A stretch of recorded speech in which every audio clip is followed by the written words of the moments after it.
الحمد لله الذي حبب إلينا الإيمان وزينه في قلوبنا وكره إلينا الكفر والفسوق والعصيان وجعلنا من الراشدين والصلاة والسلام على من بعث ليتمم مكارم الأخلاق.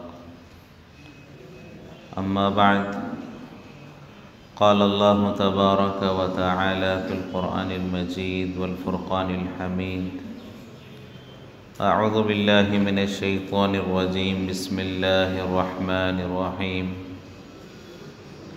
يا أيها الذين آمنوا اتقوا الله حق تقاته ولا تموتن إلا وأنتم مسلمون. صدق الله العظيم. قال النبي صلى الله عليه وسلم: يا معشر الشباب من استطاع منكم الباعة فليتزوج. وقال النبي صلى الله عليه وسلم: النکاح من سنتی، او کما قال علیہ الصلاۃ والسلام.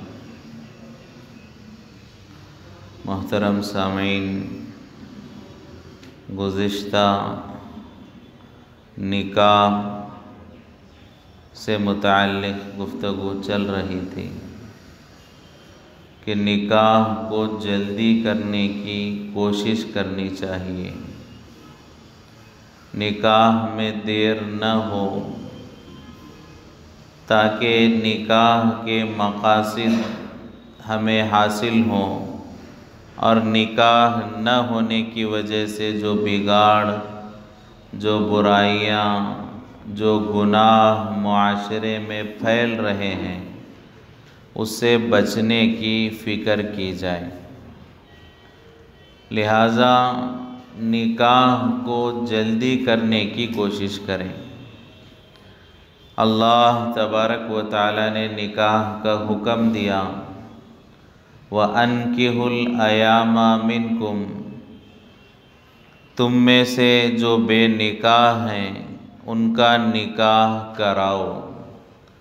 اللہ نے والدین کو، ماں باپ کو، گھر کے خاندان کے بڑے اور ذمہ داروں کو یہ حکم فرمایا کہ تمہارے گھر میں، خاندان میں، تمہاری اولاد میں جو بے جوڑا ہیں، بے نکاح ہیں، ان کا نکاح کراؤ.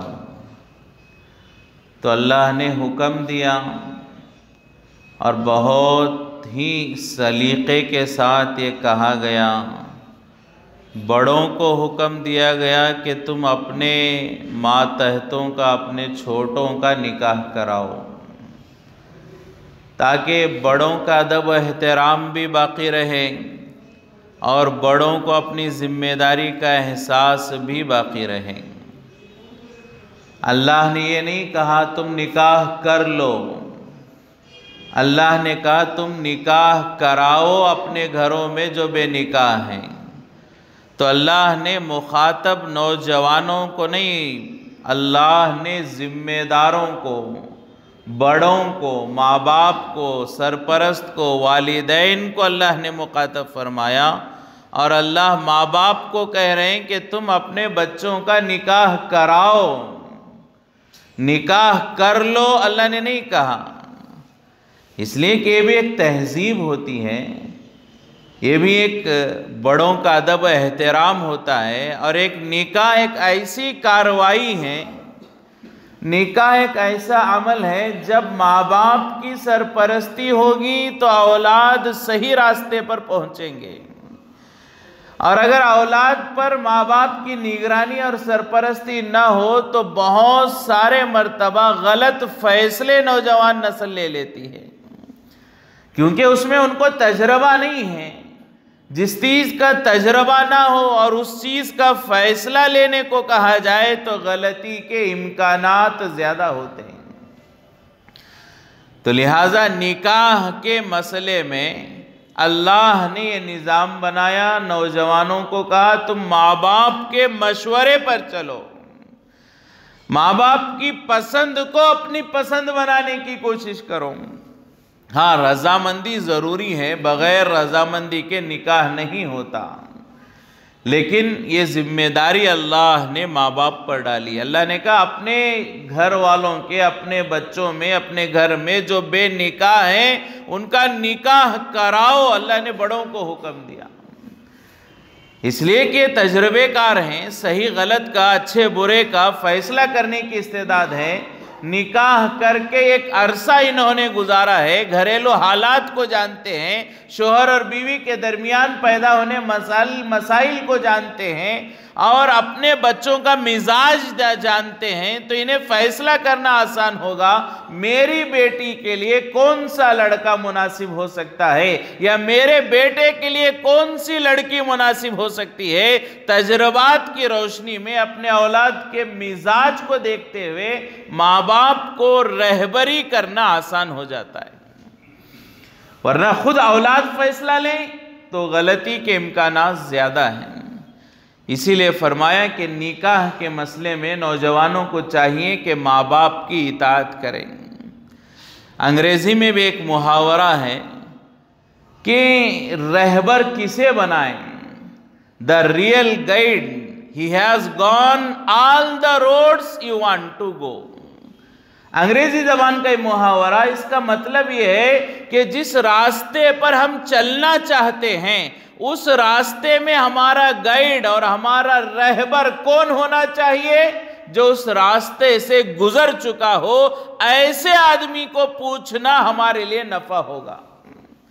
جس راستے سے ہم گزرنا چاہ رہے ہیں اس راستے سے جو گزر چکا ہے اس سے مشورہ لینا ہماری بھلائی ہوگی۔ یہ انگریزی کا ایک مقولہ بالکل نکاح کے معاملے میں بعین ہی فٹ ہوتا ہے۔ ہم نکاح کرنا چاہ رہے ہیں تو ہمارے ماں باپ نکاح کے زمانے سے گزر چکے ہیں، نکاح کے راستے سے گزر چکے ہیں اور اس کے مسائل کو وہ جانتے ہیں، تو ان سے مشورہ کرنا زیادہ مناسب اور بہتر ہوگا۔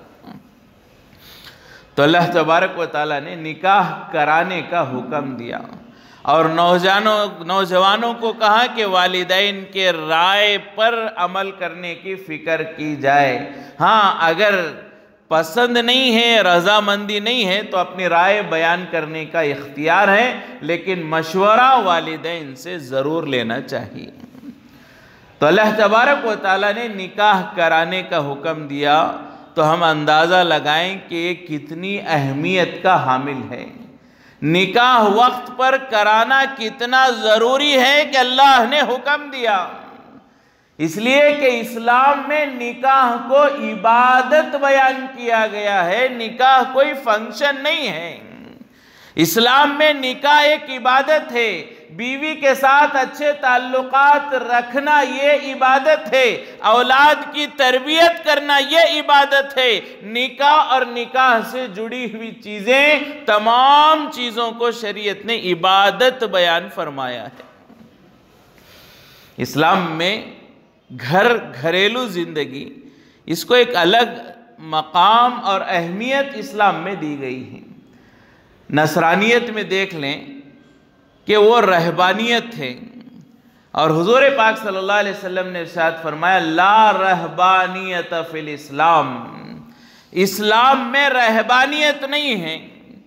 رہبانیت کسے کہتے ہیں؟ پچھلے زمانوں میں نصرانیوں میں اور آج بھی بعض قوموں میں ایسا ہوتا ہے کہ لوگ خاندان کو، برادری کو، شہر کو، وطن کو، دنیا کو چھوڑ کر جنگل میں جا کر، تنہائی میں جا کر، الگ سے رہ کر، نکاح نہ کر کے، دنیا کے معاملات سے اپنے آپ کو الگ کر کے تنہائی میں وقت گزارتے ہیں اور اسے عبادت سمجھتے ہیں، اسے رہبانیت کہتے ہیں۔ جیسا کہ نصرانیوں میں پادری اور نن ہوتے ہیں، جو مرد اپنے آپ کو یہ پابند کر لیتے ہیں، میں نکاح نہیں کروں گا، میں دنیا داری نہیں کروں گا، میں الگ سے رہ کر اللہ کی نزدیک کو حاصل کروں گا، تو جو مرد ایسا کرتے ہیں نصرانیت میں، کرسچینٹی میں انہیں پادری کہا جاتا ہے، جو عورتیں ایسا کرتے ہیں جو اپنے آپ کو الگ کر لیتی ہیں اور یہ ارادہ کر لیتی ہیں کہ میں نکاح نہیں کروں گی اور میں دنیا داری نہیں کروں گی، میں صرف اللہ کی عبادت کروں گی، تو انہیں نن کہا جاتا ہے۔ یہ رہبانیت کی ایک شکل ہے، دنیا سے کٹ کر الگ ہو کر اپنے رب کو حاصل کرنے کی فکر کرنا۔ لیکن اسلام نے فرمایا اسلام میں رہبانیت نہیں ہے، اسلام میں اللہ کو پانے کے لیے، اللہ کی رضامندی کو حاصل کرنے کے لیے، اللہ کا تقرب حاصل کرنے کے لیے بیوی کو چھوڑنے کی ضرورت نہیں ہے، بچوں کو چھوڑنے کی ضرورت نہیں ہے، گاؤں، قبیلہ، برادری، کنبے کو چھوڑنے کی ضرورت نہیں ہے، دنیا داری سے کٹ کر جنگلوں میں جانے کی ضرورت نہیں ہے، بلکہ اسلام تو یہ کہتا ہے دنیا میں رہتے ہوئے اپنی بیوی کی ضرورتوں کو اللہ کے حکم کے مطابق پورا کرنا، یہ بھی اللہ کی رضامندی کا ذریعہ ہے۔ اللہ کا حکم سمجھ کر اپنی اولاد کی تربیت کرنا، یہ بھی اللہ کی رضامندی کا ذریعہ ہے۔ اللہ کا حکم سمجھ کر ماں باپ کی خدمت کرنا، یہ بھی اللہ کی تقرب حاصل کرنے کا ذریعہ ہے۔ اللہ کا حکم سمجھ کر پڑوسیوں کے ساتھ اچھے معاملات کرنا، یہ بھی اسلام ہی کی تعلیمات ہے۔ تو اسلام میں رہبانیت نہیں ہے، بے نکاح ہو کر، زندگی سے کٹ کر، الگ ہو کر، دنیا سے الگ ہو کر اپنے خواہشات کو مارنے کی کوشش کرنا، یہ اسلام نہیں ہے۔ اس لیے کہ یہ اللہ کی یہ قدرت کے خلاف ہے، اس لیے کہ اللہ نے انسان کو بنایا ہے، اللہ نے انسان کو بنایا اور انسان کی فطرت میں نکاح کی ضرورت ہے، تو اللہ کا تقرب ایسا ہو ہی نہیں سکتا کہ جو چیز اللہ نے بنایا اور اللہ نے انسان میں نکاح کا تقاضا رکھا اور اللہ بغیر نکاح کے خوش ہوں گے، ایسا نہیں ہو سکتا۔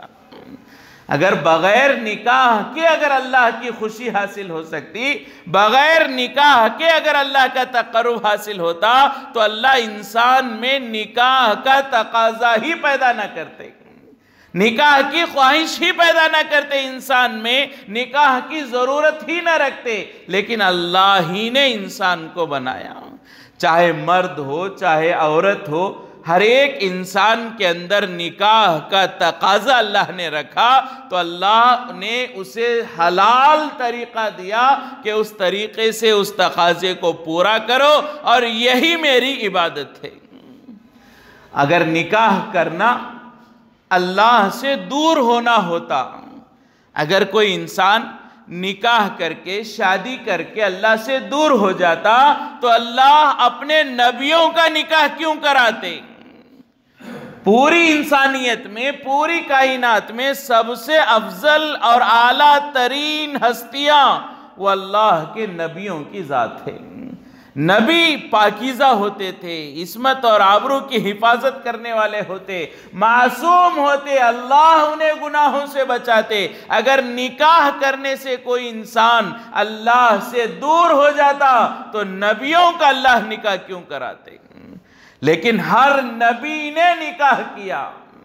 نکاح صرف حضور کی سنت نہیں ہے، تمام انبیاء کی سنت ہے نکاح۔ اور یہاں تک کہ فرمایا حضرت عیسیٰ علیہ السلام کو جب دوبارہ دنیا میں اتارا جائے گا، وہ بھی نکاح کریں گے، حضرت عیسیٰ علیہ السلام کا بھی نکاح ہوگا۔ نکاح ہر نبی کی سنت ہے۔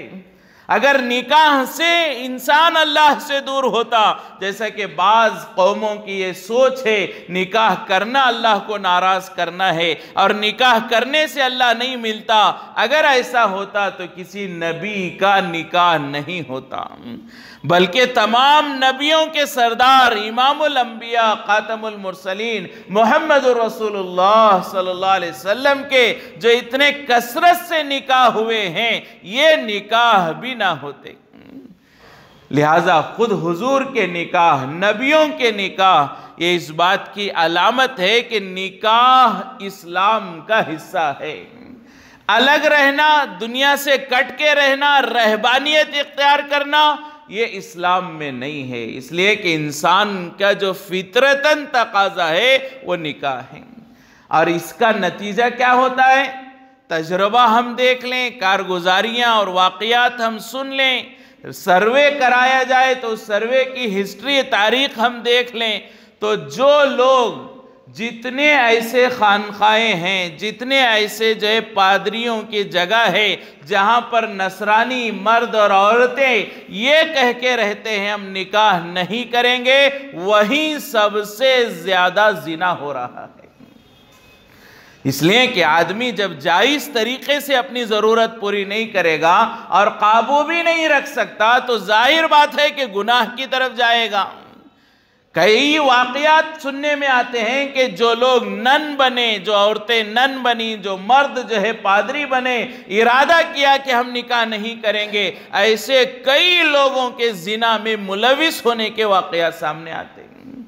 اسی طرح بعض دوسرے قوموں میں بھی ہیں، مٹھ ہیں، سوامی بنے ہوئے ہیں اور وہ سنیاس لے لیتے ہیں اور یہ کہتے ہیں کہ ہم نکاح نہیں کریں گے۔ ایسے ہی کئی لوگوں کے آشرموں میں، مٹھوں میں کئی زنا کی اور بدکاری کی، زیادتی کے، ریپ کے اور ظلم کے ساتھ جو ہے عصمت دری کے واقعات سامنے آتے ہیں۔ اس لیے کہ فطرت ہی کے خلاف ہے، اللہ نے ایک نظام بنایا ہے، اس کے خلاف چلنا یہ دشوار بلکہ ناممکن ہے۔ لہٰذا نکاح کو کرنے کا حکم دیا اللہ نے، اس لیے کہ انسان کا یہ تقاضا ہے، انسان کی ضرورت ہے۔ نکاح کا اللہ نے حکم دیا، رہبانیت کو اسلام میں جگہ نہیں دی۔ اسلام میں تو یہ کہا جاتا ہے نکاح کرنا عبادت ہے۔ بیوی سے محبت بھری باتیں کرنا، علماء فرماتے ہیں بیوی سے محبت کے ساتھ باتیں کرنا نفل نمازوں سے زیادہ بہتر ہے۔ یہ اسلام ہے۔ گاؤں چھوڑنا، کنبہ چھوڑنا، برادری چھوڑنا، کسی درخت کے نیچے جا کر بیٹھ جانا، دنیا داری چھوڑنا، کوئی رنگ کا کپڑا پہن کر سیدھے سادے رہنا، نہ نہائے نہ دھوئے، نہ جو ہے زینت اختیار کرے، یہ سب اسلام میں نہیں ہے۔ اسلام تو یہ کہتا ہے بیوی سے محبت کے ساتھ باتیں کرنا بھی نفل عبادتوں سے افضل ہے۔ بیوی کا حق ادا کرنا بھی عبادت ہے، بیوی سے ملاقات پر بھی اجر و ثواب ملتا ہے۔ آپ صلی اللہ علیہ وسلم نے ایک مجلس میں فرمایا بیوی سے اگر کوئی شوہر ملاقات کرتا ہے تو اسے اللہ ثواب نصیب فرماتے ہیں۔ تو صحابہ کو تعجب ہوا، یہ انسان کی ضرورت ہے، تقاضا ہے، خواہش ہے، پوری کر رہا ہے اور اس پر اللہ ثواب دے رہے ہیں۔ تو صحابی نے پوچھا اللہ کے رسول کیا اپنی بیوی سے ملاقات پر بھی اجر ملے گا، ثواب ملے گا؟ تعجب سے صحابی نے پوچھا۔ تو حضور پاک صلی اللہ علیہ وسلم نے فرمایا، سوال کیا حضور نے ان صحابی سے کہ اگر وہ آدمی اپنی بیوی سے ملاقات نہ کرتا، کسی اور اجنبی سے ملاقات کرتا تو کیا گناہ نہیں ملتا؟ کوئی آدمی حلال طریقے سے اپنی ضرورت پوری نہ کرے، بیوی سے ملاقات نہ کرے، کسی اجنبی سے ملاقات کرے، کیا اسے گناہ نہیں ملتا؟ حضور نے پوچھا تو صحابی نے کہا اللہ کے رسول ضرور گناہ ملتا، زنا ہوتا، گناہ ہوتا۔ تو حضور نے فرمایا جب غلط جگہ کرنے پر گناہ ملے گا، صحیح جگہ اپنی خواہش پوری کرنے پر ثواب ملے گا۔ تو حضور پاک صلی اللہ علیہ وسلم نے یہاں تک نکاح کی اہمیت کو سمجھایا، یہاں تک نکاح کی ضرورت کو سمجھایا، فضیلتوں کو بیان فرمایا، اجر اور ثواب کو بیان فرمایا کہ یہ بھی ایک عبادت ہے، نکاح کرنا عبادت ہے۔ نکاح کے بعد بیوی کے ساتھ محبتوں سے رہنا عبادت ہے، اولاد کے ساتھ تربیت والا معاملہ کرنا عبادت ہے۔ یہ سب حضور پاک صلی اللہ علیہ وسلم نے سکھلایا۔ اور کیا فرمایا؟ نکاح نہ کرنا اس کی وعید بھی بیان فرمائی۔ حضرت معاذ ابن جبل رضی اللہ تعالیٰ عنہ مشہور صحابی ہیں، مفتی ہیں، صحابہ میں مفتی ہیں، بعض گنے چنے 1,25,000 صحابہ میں چند گنے چنے علماء اور مفتیان اعظام تھے صحابہ کرام میں، اس میں ایک بڑا مقام حضرت معاذ ابن جبل رضی اللہ تعالیٰ عنہ کا، جنہیں حضور پاک صلی اللہ علیہ وسلم نے یمن کا گورنر بنا کر بھیجا۔ بہت محبت حضور پاک صلی اللہ علیہ وسلم کو حضرت معاذ رضی اللہ تعالیٰ عنہ سے، اور حضرت معاذ کو بھی حضور سے بڑی محبت تھی۔ بڑا عجیب واقعہ علماء کرام بیان فرماتے ہیں کہ حضور پاک صلی اللہ علیہ وسلم نے حکم دیا، معاذ تمہیں یمن جانا پڑے گا۔ نوجوان صحابی ہیں، حضور کے شہر میں، حضور کی مسجد میں حضور کا دیدار کرتے ہوئے، اپنی آنکھوں کو، اپنے کلیجے کو ٹھنڈک پہنچاتے ہوئے حضور کی صحبت میں ہیں۔ اچانک حضور نے حکم دیا کہ معاذ تمہیں مجھ سے دور یمن جانا پڑے گا۔ کون گوارا کرے گا؟ آج ہمارے ماں باپ کو چھوڑنا، ہمارے دوستوں کو چھوڑنا ہمیں گوارا نہیں ہے۔ 40 دن کے لیے حج پر جاتے ہیں، گھر یاد آ جاتا ہے، ماں باپ یاد آ جاتے ہیں، بیوی بچے یاد آ جاتے ہیں، اپنا وطن یاد آ جاتا ہے۔ تو وہ تو صحابی رسول ہیں، حضور سے محبت ہے، نوجوان صحابی ہیں، اپنی جان سے زیادہ، اپنے ماں سے زیادہ، اپنے باپ سے زیادہ حضور سے محبت کرنے والے، اور حضور نے کہا معاذ تمہیں یمن جانا پڑے گا۔ دل پر کیا گزری ہوگی حضرت معاذ کے، لیکن حضرت معاذ تیار ہو گئے۔ اللہ کے رسول، ٹھیک ہے، دین کا تقاضا ہے۔ تیار ہو کر حضرت معاذ آئے۔ حضور پاک صلی اللہ علیہ وسلم کو بھی احساس ہوا کہ یہ مجھ سے دور جانے کے لیے پریشان ہیں اور غمگین ہیں، پریشان ہیں کہ مجھ سے دور جانا ان کو گوارا نہیں ہے، لیکن اللہ کے راستے کی محنت، دین کے تقاضے پر تیار ہو گئے۔ لہٰذا حضور پاک صلی اللہ علیہ وسلم انہیں تسلی دینے کے لیے، دلاسا دینے کے لیے، حضور پاک صلی اللہ علیہ وسلم خود ان کو چھوڑنے کے لیے نکلے۔ مدینہ منورہ میں ایک جگہ ہے ثنیۃ الوداع۔ عام طور پر مدینے سے جو کوئی رشتہ دار یا کوئی مسافر، کوئی اللہ کے راستے میں جہاد کا لشکر وغیرہ جاتا تو وہاں تک لوگ چھوڑا کرتے۔ ثنیۃ الوداع، وداع کرنے کی جگہ اس کا نام ہے، وہاں تک لوگ جایا کرتے۔ مدینے کی گویا کہ سرحد ہے اور ایک وداعی مقام ہے، وہاں تک چھوڑتے تھے۔ تو حضور پاک صلی اللہ علیہ وسلم حضرت معاذ ابن جبل کو چھوڑنے کے لیے جا رہے ہیں۔ ادھر حضور کے آنکھوں سے آنسو جاری ہیں اور ادھر حضرت معاذ کے آنکھوں سے آنسو جاری ہیں۔ حضور کے آنکھوں سے آنسو جاری ہیں کہ معاذ سے مجھے دوری اختیار ہوگی، ادھر حضرت معاذ رو رہے ہیں کہ اللہ کے رسول کو چھوڑ کر، اللہ کے رسول کے دیدار کی نعمت کو چھوڑ کر ہم پریشان ہو جاتے۔ صحابہ کہتے ہم پریشان ہو جاتے، لیکن جیسے ہی آ کر حضور کا چہرہ دیکھ لیتے ہمیں ٹھنڈک مل جاتی، ہمیں راحت مل جاتی۔ حضور کا دیدار کتنی بڑی نعمت ہے، اس نعمت کو چھوڑ کر جا رہے ہیں۔ دونوں غمگین ہیں۔ وہ ثنیۃ الوداع، وہ جو مقام ہے، سرحد ہے، وہاں تک پہنچے۔ پھر اس کے بعد حضور نے ایک جملہ کہا، اے معاذ تم تو میری زیارت کرتے ہوئے جا رہے ہو، لیکن جب واپس آؤ گے میں زندہ نہیں رہوں گا، میری قبر کی زیارت کرنی پڑے گی۔ حضرت معاذ سے حضور نے کہا کہ معاذ کہ تم مجھے دیکھتے ہوئے جا رہے ہو، لیکن جب لوٹو گے میں زندہ نہیں رہوں گا، میری قبر کی زیارت کرنی پڑے گی۔ کیا گزری ہوگی حضرت معاذ پر، اس حال میں میرے اور آپ کی جگہ کوئی ہوتا، کیا ہم اللہ کے راستے میں نکلتے اس بات کو سن کر؟ لیکن اتنا ایمان اور ایسا اللہ کے دین کی محبت کہ اس حال میں بھی حضرت معاذ اللہ کے راستے میں نکلے۔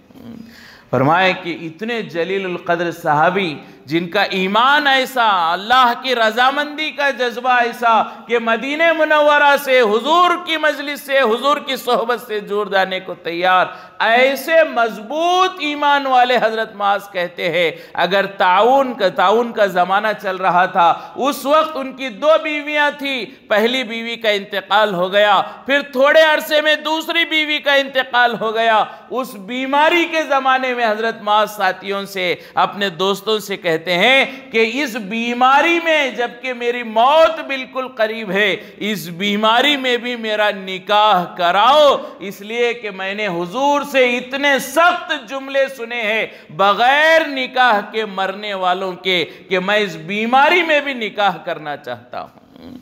کیا ان کو نکاح کی ضرورت تھی؟ کیا ایسا معاملہ تھا کہ میں نکاح نہیں کروں گا تو زنا ہوگا یا گناہ ہوگا یا اللہ کی نافرمانی ہوگی؟ ایسا بالکل نہیں۔ مضبوط ایمان والے، ایمان کے پہاڑوں کے برابر ان کا ایمان تھا، اور ایسے عصمت و عزت کی حفاظت کرنے والے، اور بیماری کی حالت میں لیکن کیا کہہ رہے ہیں حضرت معاذ کہ اس بیماری میں میری بیویوں کا انتقال ہو گیا، میں بغیر جوڑے کے ہوں اور چند دن میرے باقی ہیں، لیکن اتنے دنوں کے لیے بھی میں بغیر بیوی کے رہنا نہیں چاہتا۔ وجہ کیا ہے؟ حضور نے ایسے سخت جملے بیان فرمائے، مجھے اسے برداشت کرنے کی طاقت نہیں ہے، اس بیماری میں بھی میرا نکاح کراؤ۔ تو اتنی اہمیت ہے نکاح کی۔ حضرت عکاف بن بشیر رضی اللہ تعالیٰ عنہ، حضور نے ان سے پوچھا، اے عکاف کیا تمہارا نکاح ہوا؟ تو انہوں نے کہا نہیں ہوا ہے۔ صحابے نے کہا اللہ کے رسول نکاح نہیں ہوا، تو حضور نے فرمایا کیوں نہیں کیا؟ کیا نکاح کی طاقت نہیں ہے؟ کیا بیوی کی ذمہ داری اور خرچہ نہیں اٹھا سکتے؟ تو حضرت عکاف نے کہا اللہ کے رسول نکاح کی طاقت ہے، بیوی کا خرچہ اٹھا سکتا ہوں، سب کچھ ہے، لیکن اب تک میں نے نکاح نہیں کیا۔ تو حضور نے فرمایا فوراً نکاح کرو۔ حضور نے حضرت عکاف سے، جو صحابی ہیں، مضبوط ایمان والے ہیں، گناہوں کا کوئی ڈر نہیں ہے، زنا کا، بے پردگی کا، آنکھوں کے گناہوں کا کوئی ڈر نہیں ہے، پھر بھی حضور فرما رہے فوراً نکاح کرو۔ اور آج ہمارا حال کیا ہے؟ ہمارے ایمان میں کمزوری، ہمارے آنکھیں گناہوں سے لبریز، ہمارے دل دماغ فحش اور گندے خیالات سے بھرے ہوئے، اور ایسی حالت میں بھی ہم نکاح کی نہیں سوچ رہے۔ حالانکہ حضور اتنے پاکیزہ خیالات والے صحابہ کرام، ان کو حضور کرے فوراً نکاح کرو۔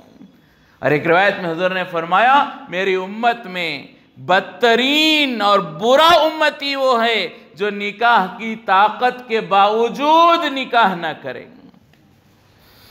آپ صلی اللہ علیہ وسلم نے فرمایا بدترین امتی، برا امتی وہ ہے جو نکاح کی طاقت کے باوجود نکاح نہ کرے۔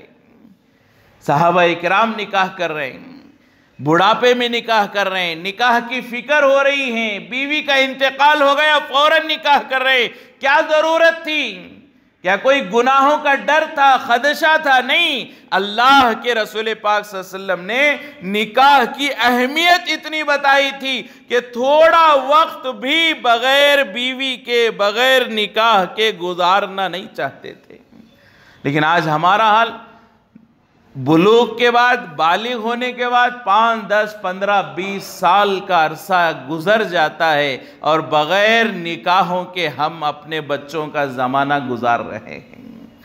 حالانکہ ہمارا ایمان صحابہ کے ایمان سے سینکڑوں ہزاروں درجے کمزور ہے، اور ہمارا ماحول صحابہ کے ماحول سے ہزاروں لاکھوں درجے بگڑا ہوا ہے۔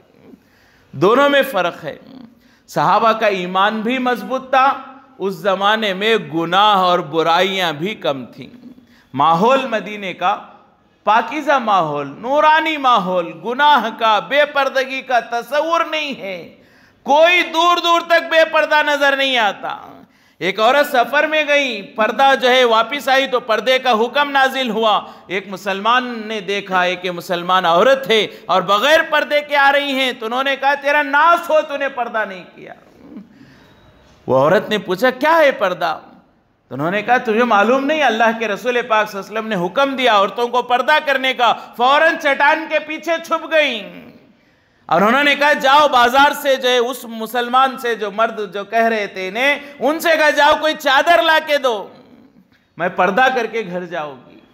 تو انہوں نے کہا اب تک تمہیں معلوم نہیں تھا، سفر میں تھی، اب گھر چلی جاؤ، آئندہ جو نکلو تو پردے کے ساتھ نکلو۔ تو اس عورت نے کہا اب تک میرے کانوں میں حضور کا حکم نہیں پڑا تھا، اب میرے کانوں میں حضور کا حکم پڑ گیا، میں یہیں مر جاؤں گی، بغیر پردے کے ایک قدم نہیں اٹھا سکتی۔ ایسا پاکیزہ زمانہ، کوئی دور دور تک عورت نظر نہیں آتی بے پردہ۔ ویسے پاکیزہ زمانے میں، ویسے پاکیزہ ہستیوں نے نکاح کیا، جلدی نکاح کیا، بیوی کا انتقال ہوا فوراً نکاح کیا۔ اور آج ہمارا ایمان بھی کمزور، ماحول بھی بگڑا ہوا۔ آج کا زمانہ ایسا ہے، شاید ہی کوئی صحیح معنوں میں پردہ کرنے والی عورت ہمیں نظر آ جائے۔ اس زمانے میں بے پردہ عورت نظر نہیں آتی تھی، لیکن آج کا زمانہ ایسا ہے شاید ہی کوئی عورت صحیح معنوں میں پردہ کرنے والی نظر آ جائے۔ پردہ کر رہی ہیں، کیسا پردہ ہے، کپڑے کیسے ہیں، لباس کیسا ہے۔ قیامت کی نشانیوں میں حضور نے فرمایا رب کاسیات عاریات مائلات ممیلات لم تدخلن الجنہ. حضور نے فرمایا قیامت کے قریب ایک زمانہ ایسا آئے گا بہت ساری عورتیں کپڑے پہن کر ننگی ہوں گی. قیامت کی نشانی حضور نے فرمایا قیامت کے قریب ایسا ہوگا کہ عورتیں کپڑے پہن کر بھی بے کپڑا کے جیسے نظر آئیں گی. ایسا باریک، ایسا تنگ اور ایسا چست ایسا لباس ہوگا. آج برقعے بھی ہمارے فیشنیبل بن گئے. تو ایسے بگاڑ کے زمانے میں نکاح کو دیر کرنا. اولیاء کرام، اللہ والے، تابعین، تبع تابعین، صحابہ کرام اس پاکیزہ زمانے میں جلد از جلد نکاح کرتے تھے اور آج ہم دیر سے نکاح کر رہے ہیں. تو اس کی فکر ہونی چاہیے. نکاح ایک عبادت ہے، نکاح کرنے پر اجر ہے، نکاح نہ کرنے پر وعید ہے. حضور نے فرمایا بدترین امتی وہ ہے جو نکاح کی طاقت کے باوجود نکاح نہ کرے. تو فرمایا کہ نکاحوں کو جلدی کرنے کی فکر کرنا، تاخیر سے نکاح کرنے سے بچنا تاکہ انسان گناہوں سے بچے. انسان کی ضرورتیں ہیں، تقاضے ہیں، اسے مارنا ناممکن ہے. خواہشات کو دبانا، جتنا خواہشات کو دبائیں گے اتنا زیادہ وہ خواہشات ابھریں گی. لہٰذا اسے دبانا نہیں ہے خواہشات کو، اسے صحیح راستہ دکھانا یہ اسلام کی تعلیمات ہے. اسی لیے فرمایا جن لوگوں نے خواہشات کو دبانے کی کوشش کی انہی لوگوں میں بے پردگی، انہی لوگوں میں بدکاری، فحاشی عام ہو چکی ہے اور یہ دنیا نے تجربہ دیکھ لیا ہے. اس لیے حضور پاک صلی اللہ علیہ وسلم نے جو تعلیمات بیان فرمائی ہیں وہی انسانی فطرت کے مطابق ہے. جو اسلام ہے وہ عین فطرت ہے، اس لیے کہ انسان کو اللہ ہی نے پیدا کیا اور انسان کی ہر ضرورت کو انسان سے زیادہ بہتر اللہ جانتے ہیں. میری کیا ضرورت ہے یہ مجھ سے زیادہ بہتر اللہ جانتا ہے. اور میری ضرورت کیا ہے؟ اللہ کہہ رہے جب عمر ہو جائے تو نکاح کرنا ہے میرے بندے، تیری ضرورت ہے. اللہ کہہ رہے نکاح میری ضرورت ہے اور میں کہہ رہا ہوں میں بہت پارسا ہوں، پاکیزہ ہوں. میری آنکھیں پاک ہیں، میری زبان پاک ہے، میری کان پاک ہے، میں نمازی ہوں، میں روزے دار ہوں، مجھے نکاح کی ضرورت نہیں ہے. ایسا کہنے والا اللہ کی قدرت اور اللہ کی بناوٹ پر اعتراض کر رہا ہے. اللہ کی قدرت ہے، اللہ جانتا ہے کہ کیا ضرورت ہے اور اللہ نے کہا نکاح ضرورت ہے. حضور پاک صلی اللہ علیہ وسلم نے نکاح کیا. کیا حضور سے بڑھ کر ہم پاکیزہ ہیں؟ کیا نبیوں سے بڑھ کر ہمارا ایمان مضبوط ہے؟ کیا نبیوں سے زیادہ ہم اپنے آنکھوں کی حفاظت کرنے والے، اپنے عزت و آبرو کی حفاظت کرنے والے ہیں؟ حالانکہ حال کیا ہے آج ہمارا؟ بوڑھے سے بوڑھے لوگوں کو بھی آج اللہ معاف فرمائے کہ بہت سارے حالات ایسے سننے میں آتے ہیں گناہ کی طاقت نہیں ہے، اس کے باوجود ایسے فلمیں اور ایسے گانے اور ایسے جگہ پر وقت گزارتے ہیں کہ کم از کم اجنبی عورتوں کو دیکھ کر دل کو راحت مل جائے. بڑھاپے میں بھی خواہشات ختم نہیں ہو رہی ہیں تو جوانوں کا کیا حال ہوگا؟ اور ماحول ایسا ہے کہ فتنوں کا زمانہ، ہر جگہ برائی عام ہے، گناہوں کو دعوت دی جا رہی ہے اور اسے کوئی برا نہیں سمجھ رہا. نکاح کرنے کو برا سمجھ رہے، اسے برا نہیں سمجھ رہے. تو جلدی نکاح کرانے کا حکم اللہ نے دیا بڑوں کو. انکحوا الایام منکم، اپنے چھوٹوں کا نکاح کراؤ، اللہ نے حکم دیا. تو ہمیں چاہیے کہ ہمارے بچوں کا نکاح جلدی کرائیں. لیکن کیا ہو رہا ہے؟ دیر ہو رہی ہے. خامخواہ بہانوں سے نکاح کو دیر کر رہے ہیں. اور بعض جگہ یہ کارگزاریاں بھی سننے میں آتی ہیں کہ بچے، نوجوان جن کو تھوڑا اللہ کی محبت، اللہ کے رسول کی محبت اللہ نے نصیب فرمائی ہے، تھوڑا اللہ اور اللہ کے رسول کا ڈر اور خوف ان کے دلوں میں ہے، ایسے بعض نوجوان ہیں وہ اپنے ماں باپ سے کہتے بھی ہیں کہ مجھے نکاح کرا دو. گناہوں سے بچنا مشکل ہو رہا ہے. میں گھر میں ہوں تو وہاں بے پردگی ہے، کالجوں میں ہوں وہاں بے پردگی ہے. نوجوان بعض لوگ اپنے ایمان کو بچانا آج کے زمانے میں ایسا ہے جیسے ہاتھوں میں شعلے اور انگاروں کو لے کر چل رہا ہے. تو ایسے حالات میں بعض نوجوان اپنے ماں باپ سے کہتے بھی ہیں کہ ابا جان میرا نکاح کرا دو، امی جان میرا نکاح کرا دو۔ بعض بچے ماں باپ سے تقاضا کرتے ہیں ہمارا نکاح کراؤ، تب بھی ہمیں شرم نہیں آتی۔ ہم الٹا کیا کہتے ہیں؟ یہ کتنا بڑا ہو گیا، اسے شرم نہیں ہے، ماں باپ کو کہہ رہا ہے نکاح کرانے کی، اسے شرم نہیں، حیا نہیں، نکاح کی کتنی جلدی پڑی ہے، یہ کیسا ہمارا بچہ ہے، ہمارے پیٹ میں کیسا پیدا ہو گیا، کیسا بے شرم ہے کہ ماں باپ سے کہہ رہا ہے نکاح کراؤ۔ تو ایسا کہنے والا وہ بچہ، وہ بیٹا بے شرم نہیں، ہم بے شرم ہیں۔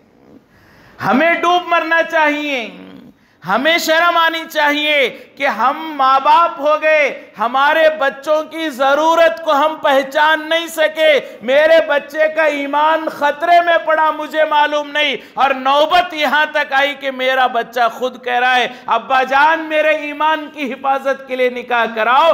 شرم اسے نہیں، شرم مجھے آنی چاہیے کہ اب تک میرے دل و دماغ میں یہ بات کیوں نہیں آئی، اب تک میں نے اپنے بچے کے جذبات کو کیوں نہیں سمجھا، اب تک میں نے اپنے بچے کے ایمان کو بچانے کی فکر کیوں نہیں کی۔ شرم مجھے آنی ہے، ڈوب میں مروں گا، لیکن یہ کہنا بچے نکاح کے درخواست کرے تو دیکھو اسے نکاح کی بڑی جلدی ہے، ابھی اسے نکاح ہونا، اسے جو ہے اسے خواہش ہے، یہ قابو نہیں کر سکتا، ماں باپ سے نکاح کی بات کہہ رہا ہے۔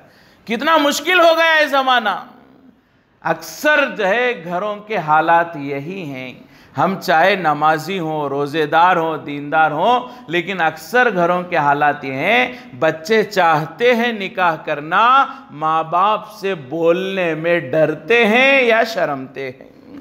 کبھی ماموں سے کہتے ہیں، کبھی خالہ سے کہتے ہیں، کبھی چچا سے کہتے ہیں کہ میرے لیے لڑکی تلاش کرو، اور وہ ہنسی مذاق میں اڑا لیتے ہیں یا بچے کو ہی برا بھلا کہہ کے چھوڑ دیتے ہیں۔ حالانکہ یہ فکر کی بات ہے، بچہ کہہ رہا ہے مجھے زنا سے بچاؤ، مجھے بے پردگی سے بچاؤ، مجھے اللہ کی ناراضگی سے بچاؤ، نکاح کرو، میرا حلال طریقے سے میری ضرورت پورے کرنے کا انتظام کرو، پھر بھی ہم جو ہے فکر نہ کریں، کتنی بڑی جو ہے غفلت کی بات ہے۔ تو اس کے لیے فرمایا کہ نکاح کو جلدی کرانے کی ضرورت ہے۔ نکاح کر لینا یہ ہمارے بچوں کے ایمان کی بھی حفاظت ہے اور ان کے جسمانی طاقت کی بھی حفاظت ہے۔ ڈاکٹرز کہتے ہیں کہ اگر وقت پر نکاح نہیں ہوا اور وہ نوجوان اپنے خواہشات کو دبانے کی کوشش کرتا رہا تو اس کا اثر دماغ پر پڑ سکتا ہے۔ یہ ڈاکٹرز، یہ شریعت نے تو حضور 1400 سال پہلے حضور نے اس کے فائدے بیان فرمائے، اس کی ضرورتیں بیان فرمائی، پوشیدہ راز اور حکمتیں کھول کے حضور نے رکھی، لیکن آج کی تحقیق بھی یہ کہتی ہے کہ اگر وقت پر نکاح نہ ہو مینٹلی ایفیکٹ اس نوجوان پر ضرور پڑتا ہے۔ جو نوجوان حلال طریقے سے ضرورت پوری نہ کرے اور حرام طریقے سے بھی نہ کرے، اپنے آپ کو دبانے کی، قابو میں رکھنے کی کوشش کرے، ضرور اس کی صحت پر اثر پڑے گا، اس کے جسم پر اثر پڑے گا، اس کے دماغ پر اثر پڑے گا۔ تو ہم اپنے بچوں کی دنیا بھی برباد کر رہے ہیں اور ہمارے بچوں کی آخرت بھی ہم برباد کر رہے ہیں۔ تو اس کے لیے اللہ نے سلیقہ کا حکم دیا، وَأَنْكِحُ الْأَيَامَ مِنْكُمْ، بڑوں کو کہا جائے بچوں کا نکاح کراؤ۔ اللہ نے یہ نہیں کہا بچوں سے تم نکاح کر لو، اللہ نے حکم نہیں دیا تم نکاح کر لو، اللہ نے حکم دیا بڑوں کو کراؤ اپنے بچوں کا نکاح۔ تو اگر ہم یہ کریں گے تو ہماری عزت ہے، اس میں ہماری ذمہ داری ہے، ہمارا حق ادا ہوگا۔ اگر ہم یہ کام نہیں کریں گے، اولاد خود سے نکاح کر لیں گے، ہماری عزت بھی جائے گی اور ہماری ذمہ داری میں بھی ہم غافل سمجھے جائیں گے۔ دنیا میں عزت بھی جائے گی، آخرت میں اللہ کے یہاں ہم جواب بھی دینا پڑے گا کہ وقت پر ہم نے نکاح نہیں کرایا، وجہ کیا ہوئی، نتیجہ کیا ہوا، ہمارے بچے بھاگ کر خود سے نکاح کرنے لگے۔ ہو رہا ہے خود سے نکاح ہو رہے ہیں، کیوں؟ ماں باپ کو فکر ہی نہیں ہے، ماں باپ تو اپنی ہی دنیا میں گن ہیں، بچے جوانی کو آ گئے اور یہاں ماں باپ کے چونچلے پورے نہیں ہو رہے ہیں۔ کیا ہو رہا ہے حالات؟ یہاں بچہ نکاح کی عمر کو ہو گیا، یہاں ماں باپ برتھ ڈے منا رہے، ماں باپ اینیورسری منا رہے، ماں باپ پارٹیاں منا رہے، اور ماں باپ پکنکوں کو جا رہے. اپنے جوانی نہیں، بڑھاپا شروع ہو رہا ہے، بچہ جوان ہو گیا، گناہ میں ملوث ہونے کا زمانہ آ گیا. اب بھی ہمیں بچوں کا نکاح نہیں، اپنے خواہشات میں زمانہ گزار رہے. اینیورسریاں ہو رہی ہیں، پارٹیاں ہو رہی ہیں، شوہر بیوی کا برتھ ڈے منا رہا ہے، گفٹ دے رہا ہے، بیوی شوہر کا برتھ ڈے منا رہی ہے، اس کا گفٹ دے رہی ہے، اینیورسری پر پکنکیں ہو رہی ہے، دعوتیں ہو رہے، ٹور ہو رہا ہے. یہ بچوں کے سامنے ہو رہا ہے، اور بچوں کی خواہشیں دبا رہے. ہم بوڑھے ہو کر اپنی خواہشیں پورا کر رہے ہیں. یہ زمانہ کہاں جا رہا ہے؟ ہم اپنی ہر ضرورت پوری کریں، لیکن بچوں کی ضرورتوں کا بھی تو خیال کریں. تو ہماری فکر ہی میں نہ رہیں، بچے جوان ہو جائیں ان کے نکاح کا فکر کریں، اور جیسے ہی بچے نکاح کی عمر کو پہنچیں فکر کر کے اچھی جگہ نکاح کرانا ماں باپ کی ذمہ داری. ماں باپ کی کیا ذمہ داری؟ 2 ذمہ داریاں عموماً علماء فرماتے ہیں. پہلی ذمہ داری بچی کو اچھی تربیت دینا.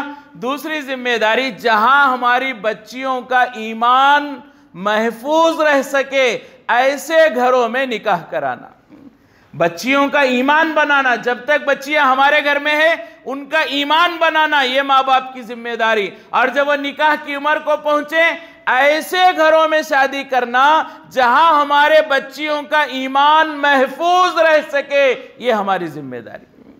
لیکن دونوں میں کمزوری ہو رہی. ہم نے بھی بچی کا ایمان نہیں بنایا، تربیت نہیں کی.